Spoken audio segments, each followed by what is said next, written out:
اللہ تعالیٰ نے فرمایا سورہ رعد میں ان اللہ لا یغیر ما بقوم حتی یغیروا ما بانفسہم، کسی قوم کی حالت اللہ نہیں بدلتا جب تک کہ وہ اپنے اندر اپنے نفس کی حالت کو نہیں بدلیں گے۔ پہلے اندر اپنے آپ کو بدلو، پہلے حلال پر اکتفا کرو، حرام سے اجتناب کرو، گھروں میں شرعی پردہ نافذ کرو، شرعی پردہ، یہ رواجی پردہ نہیں، شرعی پردہ۔ پوچھئے علماء سے کس کس سے پردہ ہے، کس کس کے سامنے عورت آ سکتی ہے بغیر حجاب کے، کون ہے محرم، پوچھئے۔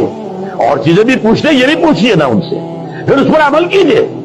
اگر آپ اپنے گھر کے اندر پردہ نافذ نہیں کرتے اور شکوہ کرتے جی بڑی عریانی دنیا میں پھیل رہی ہے، تو آپ کو شکوہ کرنے کا حق نہیں۔ عریانی ہے، بے حجابی ہے، بے پردگی ہے، فحاشی ہے، پھیل رہی ہے، کیوں؟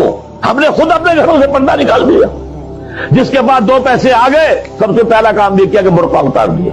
معلوم ہوا کہ یہ تو غربت کی علامت تھی، یہ تو